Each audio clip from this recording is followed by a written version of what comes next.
Hey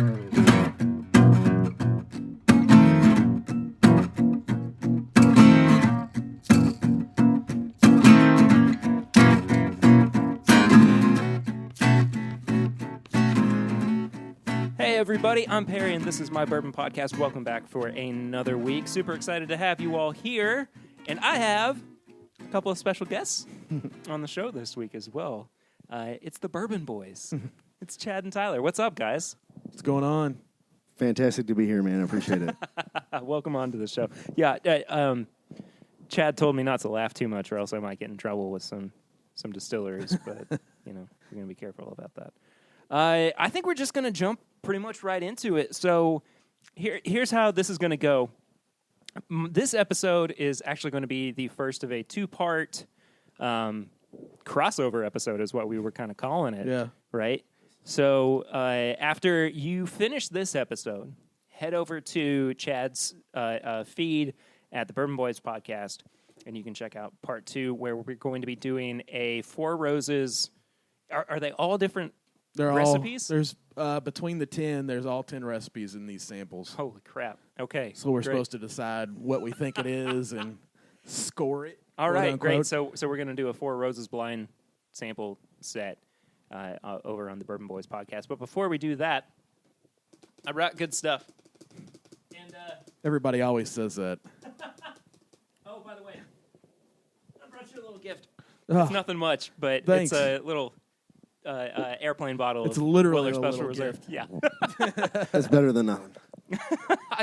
I've been finding a. Oh, nice. Check that out. So We brought you a little gift. Yeah, we have a wax top mini from Bourbon 30 that's super unique. So yeah, no kidding, dude. That is so cool. Yeah. Dig it, man. So everything that I brought tonight is all stuff that's been released this year, so 2018. And some of them I've not been super enthused by. Some of them I've really liked. But I wanted to go ahead and start this off with one that I did really like, and it's the Wilderness Trail Bottled and Bond. This was from Barrel B. So the second release from They're really this deep year. into their barrels. They're already to be. Quite the progression. Yeah, they've got I think I just came out recently too. Next is going to be LMNOP. Yeah, so they're working their way through it. But I just wanted to kind of do something fun and different and talk about some of the releases that came out this year. And Are you going to pour that in your glass? I am, and I just want to say that Wilderness Trail is a super unique thing to throw into all this because people are starting to talk about it, and it's a brand new distillery, and they're putting out some decent juice. So this is this will be my first time trying it. So this is awesome. Thank you for pulling that great, out. yeah, of course. I've been wanting to try it myself. Yep.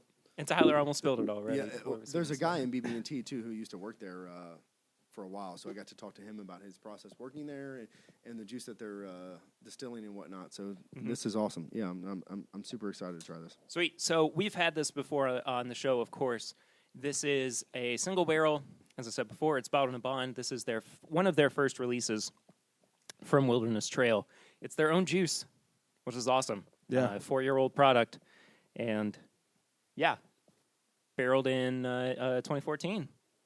So, here we go. What do you guys think about the nose on it? I've always gotten like a honey. Yeah, you note definitely from get it. a lot of sweetness, but Yeah. I could smell a lot of, well, not a lot, but I could definitely smell a little youth on it. Yeah. I will say there's not a whole lot there, but what I do smell is sweet. Yeah, for sure. Little corn. Just a bit, not too much, I would not say. a lot, But yeah. It's not overpowering. Almost like a nice cornbread. Huh. Love cornbread. The palate, though, Yeah. it is a little young, but I think that it's so well balanced. I think that it has so much flavor to it that it's like it almost doesn't even matter. Yeah. So where some of the youth shines through. Yeah, I really didn't even get a whole lot of youth on it. At the beginning. palate. Right at the beginning, and then it kind of goes away.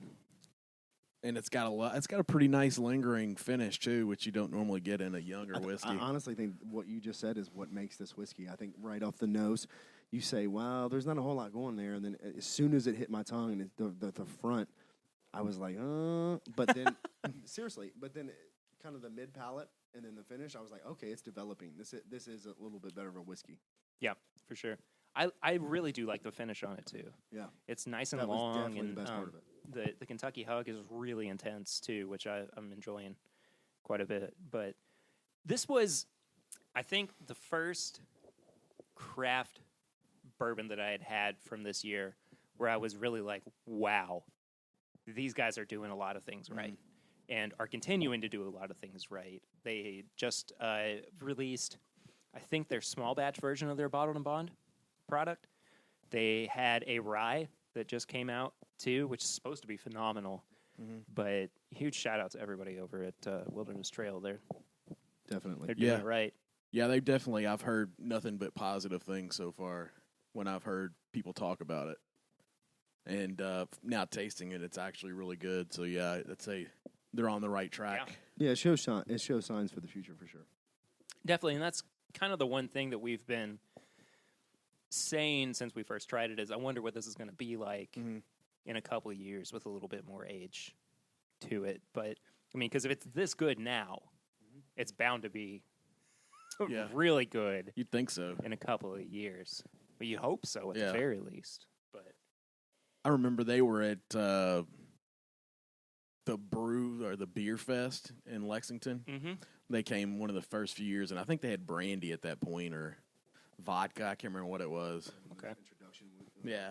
It was one of those, get something out there so I can make some money. Right, yeah. Like what Castle and Keys do. Yeah. And everything. Yeah, awesome. Yeah, good pour. You guys want to move on to the second? So this is semi-craft and one that we actually just recently reviewed on the show. I don't know if you guys had this yet or not. But so this is the old. Yeah, of course. This is the old Ezra Barrel Proof. It's 117, 7 years old, and I don't want to talk too much about my feelings on it before we get into it. But Tyler has to rotate his cups. You got to move over to the paper cup. Oh, jeez. The one thing I said I didn't want to. That's not coffee in there. I guess we should point out that we're recording in a hotel room. Yeah. It's very exotic. Which doesn't sound sketchy at all. Nothing like recording in front of a 14-inch flat screen. At least it's got internet Thank TV. you, brother. You're welcome. Do you want to pass the bottle on down there, Tyler? Take it easy on me. I mean, I know you've had a little bit today, but Just a hair. Just a hair. So again, this is from Lux Row Distillers. This is, of course, a barrel-proof expression of their 7-year 101 product. And $40 a bottle, which you're not really going to find too much out there with barrel-proof products anymore. But everything that I get every time I go back to this bourbon is exactly what I got the first time that I reviewed it. Consistency. Nice. I guess so. Like, it's nice that it's consistent, but at the same time, like, I've always kind of been left wanting a little bit more from it. It's definitely got a syrupy, sweet nose. I've identified it multiple times as a flat cherry cola. Well, I never have cherry cola around my house long enough for it to get flat. a lot of Willett barrels that have that cola flavor to it that people go crazy for. So, but see, there's nothing. It's not a cola. good. Yeah, it's not a good cola. Okay. To it on the nose. It's a big K, cherry cola. Yeah, diet right. Diet right. Don't you talk shit about Diet Right. It's delicious. It's Chad loves diet. It's no cheer wine. Cherry wine. Yeah. Yeah, man. I see that face right there that you just made, Chad. Yeah. You just made the I'm not sure about this face. It doesn't taste like 7 year. No, it doesn't. And it doesn't really taste like 117 proof either. But there's I just am constantly left going, wanting more. What's next? Yeah. What's more? Yeah. And nothing comes bland. through. It's kind of frustrating for me. It's bland. The only thing I'll disagree with you about is as soon as it hit my tongue, I thought the 117 proof kind of matched up a little bit. Mm-hmm. But everything else you've said is spot on. It doesn't. It leaves you wanting more. It's a little bland. I was actually hoping more from this bottle, to be 100% honest with you. Oh, I was too. I definitely was. I don't know that I love it, but it leaves you a little lacking in the middle. But in the tip of my tongue and in the back, I caught a little bit of the sweetness, and it was good. But when you only get that, that's not really a great. You need to have the whole thing if you're going to have it. Yeah, and it does kind of seem like somebody took bits and pieces from good things and threw them in a whiskey that it's almost like it was flavored. Yeah. You know? I mean, it just seems like something got taken out or wasn't there when they first tried it. It tastes like a funky barrel at Bourbon 30 is what it tastes like. I'm dead serious. It tastes like one of those funky barrels at Bourbon 30. What's Bourbon 30's age on their barrels up to now? Because it was at one point like a couple months. That's half not a the year. same stuff that they used at first. Good. He's sourcing all his stuff now. So I think he said Good. pretty much. I want to say that he said his youngest is 8 years that he's got in the distillery right now. Dang. So Seriously? I think I would. That's what Jeff said. Yeah. So a lot of times you take what Jeff says with a grain of salt, but I'd say 6 or anywhere 7 from years. 6 to 8 Yeah, absolutely. is the majority of what he has right now. Yeah. That's awesome. Yeah, Good. Because, I mean, for a while, yeah. very much. Well, my buddy Ben Pickett went on the Beast Pick with us, and his main thing was he went to a tasting or something they had really early on when they first started. And you and I and everybody else knows when Bourbon 30 hit the shelf, it was garbage. No So good. bad. No So good. bad. And it was like 2-month-old finished product, but I think he figured out that wasn't going to work. Yeah. So now he's got older barrels in there, Good. and they're still finished. But Well, I'm going to see them here soon. Very So good. that's You should. it's good to hear. 100% you should. Absolutely. No, I'm actually doing an episode from there. Wow. Dude. He So. knows his stuff, and you know his lineage goes back. Very. I'll make very sure that far. he doesn't share anything on your podcast that he didn't already say on mine. Right. I'll listen through to yours just to make sure. He's done 2 with me so far. Oh, has he? Yeah. Nice. There was supposed to be a third, but he didn't show up. You never know what you get. You just don't. It's Bourbon 30 somewhere. Yeah, That's it's right. always Bourbon I 30. think that's the slogan. You're spot Yeah. on, Perry. And if it's not, He'll make it. have it. It's yours. So next pour is the Bellmead Cast Strength Reserve. Okay. Nice. I'd love to try. Have you, so you guys haven't had this one either. Well, I mean, I doubt that specific barrel. Is this a single barrel? No, it's the reserve, so it's Okay, a batch. reserve. Yeah. And it's batch Well, I'm still down. 9, right? 115 proof. I'm down for that. Do I need to open every bottle Yeah. Can you please do that? My goodness, I want you to do something. This was kind of a sleeper for me this year in like the best of 2018, and I it's don't doubt it. kind of creeping its way up towards being, you know, a strong competitor with everything that's come out this year. Bellmead tends to do pretty good stuff. Yeah, Although I can't get it up in Wisconsin, so I haven't had a barrel of it or a bottle of it in a while. yeah. I would say with Bellmead, they haven't really mastered the consistency, but what they've done is they put out some really fire barrels. Yeah, So absolutely. They put out a lot of stuff that people don't really care for, but they put out some stuff that people are like, wow. Yeah, this is exactly. possibly one of the best MGP barrels I've ever tried. So it really gives them still that recognition in that respect. Yeah. I really wanted to try that Cork Dorks. I think it was an XO finished sherry cask, but it was like Oh, yeah. $120. I was like, I ain't messing with that. That's the only thing. The price of entry is a little rough for me at $120. What's your ceiling then on purchases? Good question. It Great really question. really We've answered this depends. before. It really depends on what it is, how much I want it. I mean, max I'll spend on a bottle is $150. Yeah. That's just. Right. I don't feel like anything that I can buy is going to be worth $150 to me. That's why I think Kentucky Owl messed up by making their new one $180 or $190. But if they would have made it $150, I was like, I probably would have got one. Sure. Because I got an Owl 1. Yeah, and I Owl 1's liked it. fantastic. Oh wow. Man. I'm out rye batch one. Oh, okay. I thought you had a bourbon batch one from I have had it, but I sold it as soon as I got it. Really? Yeah. Wow. I think I've owned at some time for whatever amount of time, at least, what are they up to, 8 now? Mm-hmm. I Yeah. think I've owned 6 of the 8. Nice. And 8 was really good. And I drank. I liked some. I drank 2. Not number 2, but 2 of them. Yeah. 2 of the single barrels. I really like the ones when they did the single barrel, the 3 different ones at the same time. How much of your stuff do you kind of keep around? Depends on what it is. I've got about 40 bottles of sealed Smooth Ambler.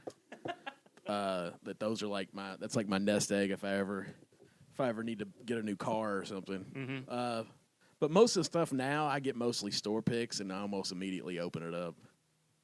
Especially a lot of 1792 foolproof picks. So do you just kind of feel like you're at the point where you've had enough of everything to where you don't have to get like just a bottle of Turkey 101 or just a regular bottle of Buffalo Trace? I can't. I get Buffalo Trace single barrels as my go-to mixer. He loves BT picks. Yeah. But Wild Turkey 101 and all that, I've never been a big turkey fan anyway. I mean, I'm getting more into the Russells now, but I can't tell you the last time I bought something straight off the shelf that wasn't a store pick. Interesting. Yeah. Wow. Huh. I always I love diving into store picks.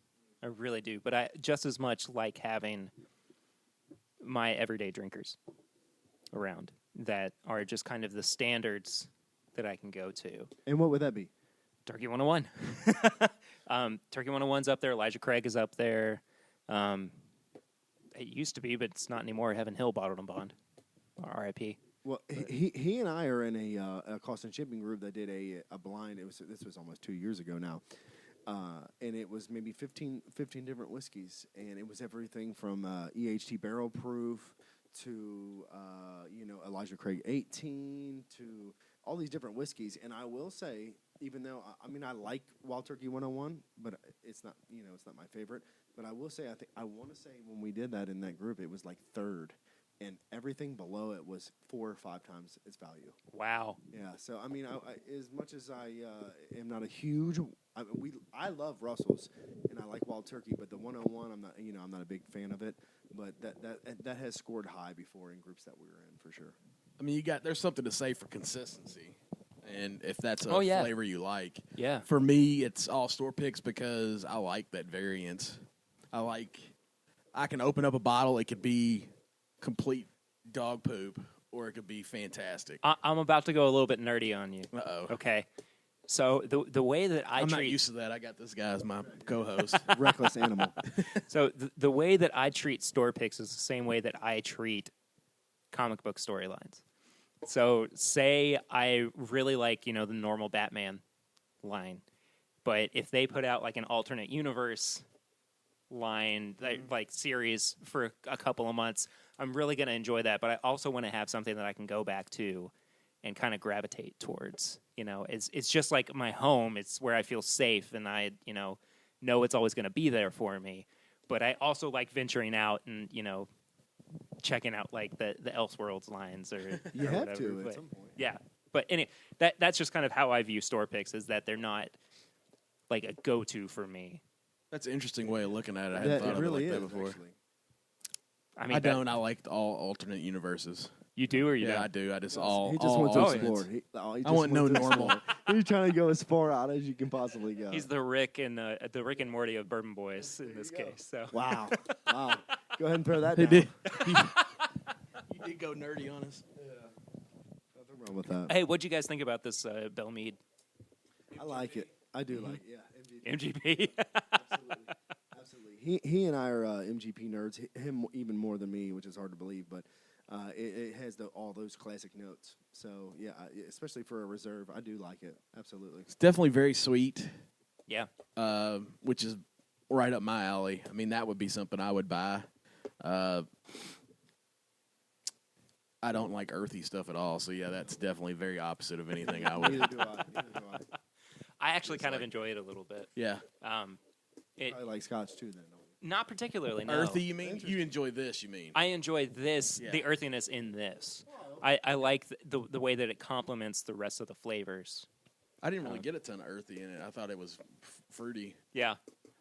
I get a little bit of the earthiness on the finish more than anything. I could get that. And that's kind of where the oak yeah. comes through for me. And I think that It's woody. Yeah. He's right. It's more woody than earthy, but yeah, I get what he's saying. Yeah, and it pairs really well with the rest of the flavor profile on there. This is a great bottle for $60. Is that what it is? $60? Yeah. Yeah, I'd buy I that will for $60. actually say that that's a drinker right there. Oh, absolutely. You know, I mean, think that's the coolest thing about all this whiskey shit is, this, that, and the third. But, finding a drink, a really good drinker for $50, $40, $60, that's the real win. That's absolutely. Yeah, and those are becoming kind of few and far between. Yeah, unfortunately, and even at lower price points, too. I mean, again, Heaven Hill Bottled and Bond is gone. Yeah. Now, and I mean that was the perfect everyday. Drinker. Not drink. I was going to put another word in between those two, but yeah, it was the value drinker. Okay. So that's your value go-to? And it's long gone now. Yeah, that's the thing is that it was, but it's not so much anymore. Turkey I 101 has really I guess I taken shouldn't it. ask these questions because that's probably what I'll be asking on this part B of this. Easy. I'm taking all my questions away. It's all good. It's all good. We'll get to it eventually, too. But, yeah, I'm a big fan of this one. I mean, like I said, I think that it's definitely on my short list for best of 2018. Probably best whiskey we've tried so far. Yeah. That's been in our range. Mm-hmm. Probably. Well, This is great. I hope we have some kind of segment to we have some kind of segment for you to talk about your brandy butt. this is good. We'll talk about the brandy butt at the end of the show. How about that? Thank you, because I've thoroughly enjoyed it. Well, speaking of Tyler OKI, loves butt. speaking of OKI, how about the New Riff single barrel? Nice. Yeah. This Is it was a store pick or just straight single no, barrel? just straight single barrel. 113 proof, barrel number 14609. Total of 201 bottles out of this Ooh. out of this barrel. Let's get into it. Somebody didn't snatch the extra one bottle. That extra one. You think Jay or somebody else would have done that? Yeah, we've selected some several barrels there, so it's been a really good experience for us at New Riff and picking OKI barrels and New Riff barrels. I will say that other than the uniqueness of Bourbon 30 and the camaraderie of Wild Turkey, but the family feel of New Riff is really special. When you go there, I met all those people one time, came back 6 months later, and they all remember me. I mean, Nice. that's crazy. I mean, I've met Jimmy Russell fucking 5 times. He doesn't remember me. But he's He also probably doesn't remember 85 how he years got old. to work that day. I'm just saying. He's riding around Wild Turkey on a scooter. Right. And he shouldn't remember me, but I'm just telling you, when you New Riff is super special. That company will 100% be successful. I like that cork, and did you see that was a little bit it's different? black. It was black. Yeah, It was a I dig black, that. and it had it was sort of like cork texture. Mm-hmm. It wasn't black plastic. It's a total synthetic kind of weird. No, it but definitely, it still is. has the cork texturing to the yeah, for cork, sure. but it's not like a plastic stopper. It plugs it really good. That's what he's trying to say, guys. Super tight plug. Oh god! This episode of This Is My Bourbon Podcast brought to you by Tight Plugs. Oops. No, it's actually brought to you by the Restillery. Favorite nose on anything we've had so far tonight. I'll say that much. That's fantastic. Just the I think I would go with the Bell Mead for nose so far. Mead is really that was. This does have a good nose, though. I mean, new riffs, new stuff they're putting out is just it's solid. I just am so drawn to that oak bomb that's on the nose. I think it's so. It's really kind of different. Yeah, in terms of some of the oakier ones. For some reason, I don't know what it is quite that, is making me feel like it's separate from, other overly oaky products. But, Wow, I thought that Bell Mead had a nice oaky finish to it. that's damn good. I mean, it started off, I wasn't that into it, and then it just hit me with like a sweet tarty. Yep. Now I'm excited. It's so Super funny that sweet, you yeah. said that because I got that as soon as you said it. Nice. It hits you. Well, now I'm The finish is kind of excited. the finish is muted, but that sweet tart just hits you. It's Uh-huh. yeah. We that's- tried a Buffalo Trace pick like that earlier. Did you? It was unbelievable. I mean, I have never in my life. Please don't publicize your own barrel picks. I'm not going to mention it. I'm just going to talk about a I'm BT. gonna stroke my own ego. real No, quick. not at all. I'm just going to talk about a BT pick that we had. I'm not going to say any names, but Foolish Buffalo. Literally It's got a cool sticker. No, stop it. Why are you're the one who's saying it. I have never smelled a BT pick in my life that was apple Jolly Rancher, and then we tried it. It was just like a complete fruit bomb. Like, when do you ever get that with a Buffalo Trace pick? Like, it was. I've had plenty of picks like that. So speaking of picks, too, you guys have alluded to it, but you haven't actually said, when you're doing picks, who are you picking for? I love how he points to me. we have several groups. Well, he means who are you when you're doing a pick? Are you picking for yourself, or are you picking for the masses? I mean what group? Group-wise. Well, to answer both questions, Lord. to answer both questions, I think No, we have enough time for that. Both Chad and I picked our own palettes. I can speak for him enough to say that he's smart enough to know that if we're doing a pick for a certain store who may be selling to college kids or something like that, then yeah, we might pick a little differently. But predominantly, I've never picked for one that sells to college well, that's kids. what I'm saying. Predominantly, we pick for our own palette. So easily, that's the answer. Well, he was asking actually what groups we pick for, I thought he was asking who we pick for. Like, I pick for, depending on who I'm picking for. If I'm picking for my group, I pick for me or for what I think is going to be the most unique. If I'm picking for a store, I pick for what I think is going to sell best. And as far as who we pick for, I picked for Mythical is my group. So I picked a few for us. I picked a lot for Ed at Cork and Bottle, or with Ed at Cork and Bottle, not for, because nobody's ever going to override what Ed wants. That's Ed's job. He's the top dog. I was the second man on the totem pole for a lot of picks, and Bluegrass BB&T. We've done a couple for them. Several. Did one for Single Barrel Project back when we still had Smooth Ambler picks. Big Blue Liquor. Blue Liquor. Yep. Well, that was when we did the 8 pick. We did Big Blue Liquor, the Cleveland Bourbon Society, which is fantastic. Fat Unicorn, or whatever Steve Hawk called it. Whatever he came up with. Hefty Unicorn, but it was a rhinoceros. I remember seeing that one around. That was funny. And we did 4 Cork and Bottles that day. Well, it was the big. We did 8 barrels that day at Smooth Ambler. My goodness. Oh, you can't imagine. Good night. We tasted 30 all those barrels. barrels go for 3 or 4 and we times picked more than 8. what they're worth. Well, you can't find a Cleveland Barrel Society, Bourbon Society. I got one too, but I got one open still. I think I don't know if I've finished that one yet or not. It's in that sweet spot too. I think it's like 119 proof, 120, 20, 21. It's right in that range too, where it's like real sweet. Just 20 proof. Oh, I mean, how can you argue with that? No, you can't. You can't. Anyway, sorry. I was just curious about that. Yeah, we did ramble. I apologize. Yeah. I really like this new riff, though. Yes. I run my own podcast, so I tend to ramble a lot, especially when you put a mic in front of me.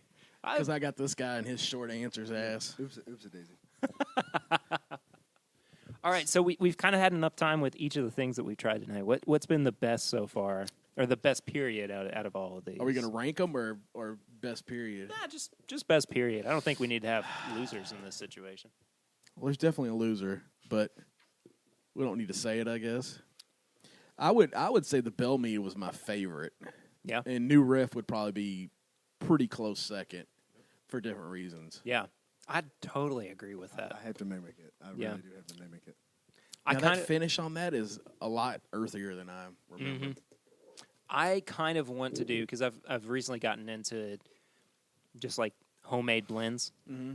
I'd love to do just kind of a 1-to-1 blend of the Bell Mead and the New Riff single barrel, because I think that the sweetness from the New Riff would complement a lot of the, not astringent, but the kind of, more earthy flavors that I found in the Bell Mead. Interesting. Yeah, that is interesting. Yeah, typically New Riff goes with that high rye. So, don't throw is that up on Dad's drinking bourbon that always does the blends? Whenever they do a blind, he wants to do a blend. No, that's the podcast. Oh, the podcast. Yeah. Those are the two that I listen to the most. Yeah. And yours, obviously. Well, thanks. Yeah. About the same, pretty much. Yeah. I haven't listened to Bourbon Pursuit in 2 years. Oh, they just did a great episode with the Russell family Yeah. that came out last I think week. I did listen to that one. Awesome. I really enjoyed it. But it was so funny because Bourbon Pursuit did that episode with them. And that same week, Dad's Drinking Bourbon had their Bruce Russell episode come out. That's a good And I was episode. like, Bruce is cool, dude. Bruce was good. yeah, Yeah. he's great. He's great. He's a funny dude. He's a lot of fun, man. So that kind of about does it for what I have for the show. Guys, thanks so much for being on. I remember part 2 of this is going to be up on the Bourbon Boyz feed. And if people want to find you all on social media, where can they do that? Bourbon Boyz. Facebook. There's BBB. I can't remember the rest on Twitter, but I don't do a whole lot on Twitter. So if you pay attention to that, it's probably mostly me talking to Matt Jones about football. you can just click on your iTunes Yeah. and type in Well, Bourbon we're on Boyz. Stitcher and SoundCloud and all that jazz. It's there. Google Play. Nice. Awesome. Well, again, appreciate you all being on the show. I'll be over on their feed here very soon. If you want to follow us on social media, it's at MyBourbonPod. On Instagram, Facebook, and Twitter. You can also send us an email. This is mybourbonshop@gmail.com. Bourbonshop.threadless.com is where you can find all of our apparel and merch. And then please become a patron of the show at patreon.com/mybourbonpodcast for as little as $1 a month. That really helps us continue on, keeps us rolling. Guys, one more time, thank you all for hanging out with me tonight. See you all over on the Bourbon Boyz feed. But until then, I'm Perry, and this is My Bourbon Podcast.